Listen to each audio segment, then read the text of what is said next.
In this video, we will discuss one of the topic from work and energy, that is the potential energy. So the energy possessed by an object by virtue of its position or configuration is called its potential energy. So this energy is by virtue of its position, or we can say configuration. For example, when we lift any object to an height h, so now the potential energy possessed by it is known as a gravitational potential energy.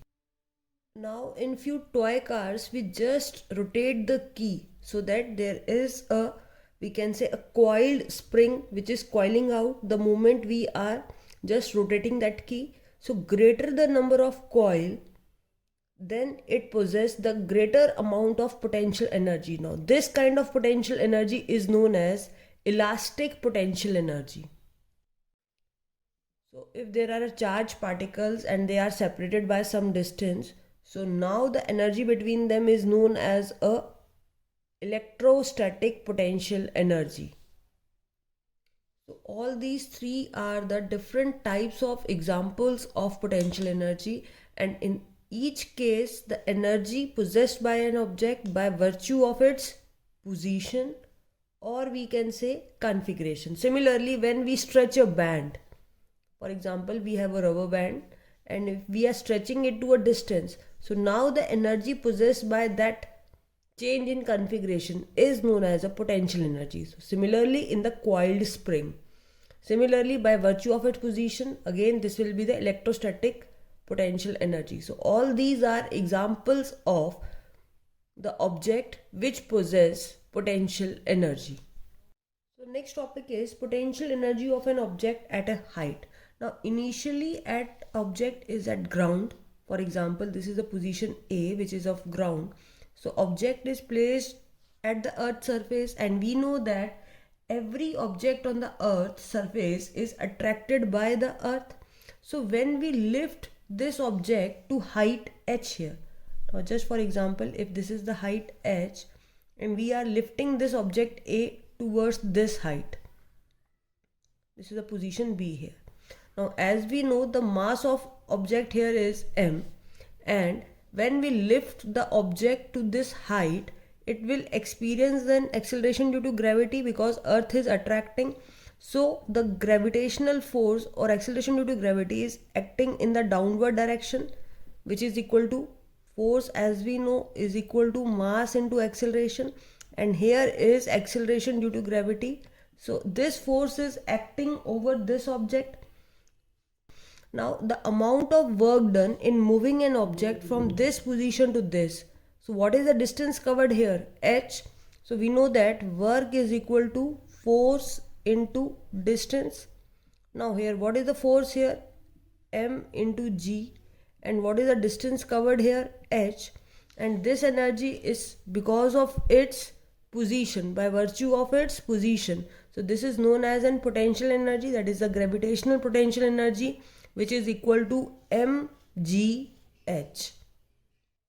Now one of the important point that gravitational potential energy of an object depend on difference in vertical heights of initial and the final position, and it does not depend upon the path of the object move. So if for example I am moving the object like this way, so it does not depends upon which path is following. It only depends upon the difference in final and the initial position. So we can say gravitational potential energy is path independent. It does not depend upon the path which is it is following. It only depends upon the difference between the initial and the final position, and not on the path which is followed to attain that position. So next is the numerical based on potential energy. Find the energy possessed by an object of mass 10 kg. So first of all, write what is given here. Mass 10 kg when it is at a height of 6 meter above ground, given gravity, acceleration due to gravity is 9.8 meter per second. Now we have to calculate the energy. Because of height, it will be potential energy, which will be equal to mgh, m10 here, g 9.8, h 6 here. So answer comes out to be 588 joules. Next question, a body of mass 4 kg is taken from a height of 5 meter to a height of 10 meter. Find the increase in potential energy. Now, first of all, write what is given to you. The mass is given to you 4 kg. The height initially is 5 meter h1. Height 2 here is 10 meter. Now, what we have to calculate? We have to calculate the increase in potential energy. So first of all, we calculate the individual potential energy here. Now G, because we are taking an object to a height, so acceleration due to gravity here will be 9.8 here. So first of all, first potential energy for height h1, that is mgh.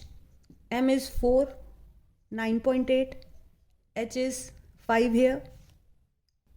Now, in order to make the calculation easy, we take 9.8 as a round off value 10 here. So now the answer will be 200 joule, the first potential energy. Now the second potential energy, that is mgh2 here. So m here is 4 kg, g here 10, and it is 10. So 400 joule. So this is the first potential energy and the second potential energy. Now find the increase in potential energy is this minus this one. So potential energy of 2 minus potential energy of 1, we get the increase, that comes out to be 200 joule. 400 minus 200 comes out to be 200 joule. And one more alternative method to find out the increase in energy is to find out the increase in height, because we are taking same mass to the particular height. So initially height is 5 meter and final height is 10 meter. So what is the change in height? h2 minus h1, which again comes out to be 5 meter. So now we will calculate energy for this. So we know that potential energy is equal to mgh. Mass here is 4 kg, g here is 10, and height is 10, 5. So answer comes out to be 200 joules. So this is the alternative method. One method is to first calculate potential energy of this one, potential energy of this one, then subtract this from this. Second method, first of all find the change in height, or we can say increase in height, and use this formula. In both way we get the same answer. Now the question here is, a 5 kg ball is thrown upward with a speed of 10 meter per second. Find the potential energy when it reaches the highest point. So whenever we throw a ball in the upward direction, it reaches the highest point. So initially when it is thrown, it has a velocity that is 10 meter per second. So now the energy used in reaching this point is kinetic energy. But when it reaches the highest position, then its kinetic energy becomes zero, and that whole kinetic energy is converted into its potential energy at its highest point, because at highest point it reaches to rest, that is at that position velocity will become zero, but this whole kinetic energy is converted into whole potential energy here. So first of all we calculate the kinetic energy for this point.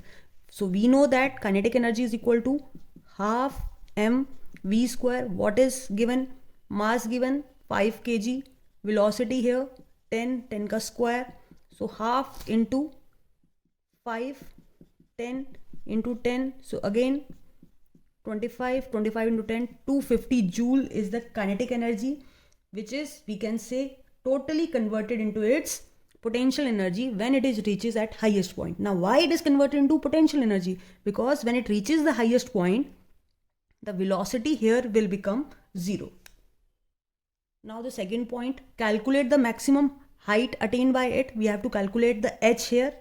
We know the potential energy, which is 250, and we know that potential energy is equal to mgh. We know this. Mass is given to you. G, we already know its value is 10, so we can easily calculate h here.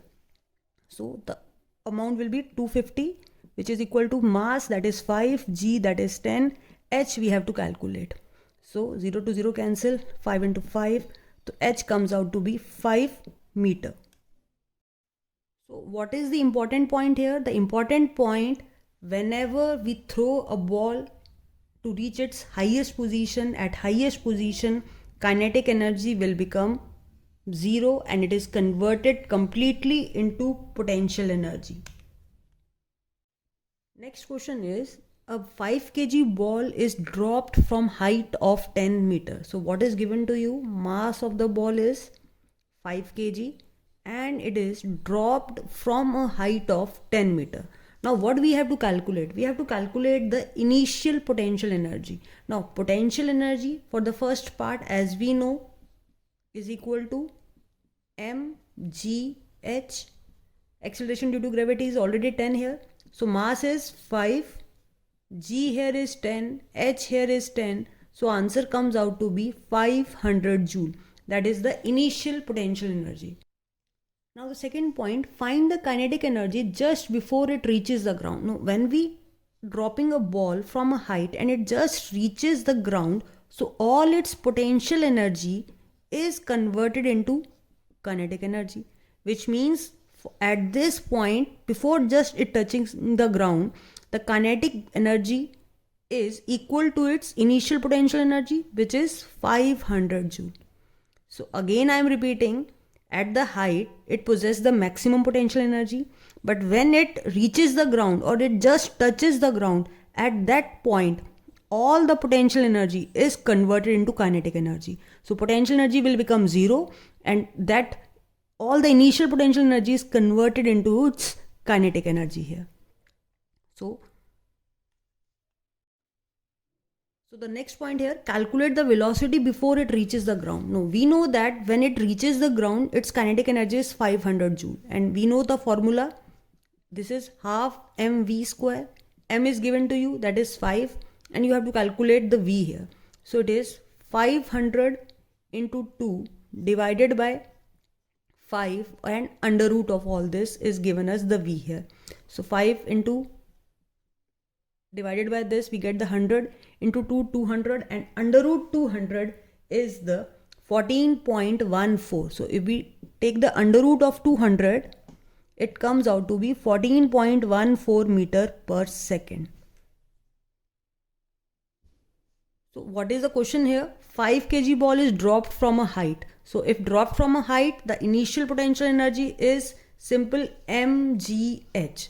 But when second point is find the kinetic energy just before it reaches the ground. So just before it reaches the ground, all the potential energy is converted into kinetic energy, which means potential energy mgh will become equal to half mv square when just it touches the ground, which is further equal to 500 joule.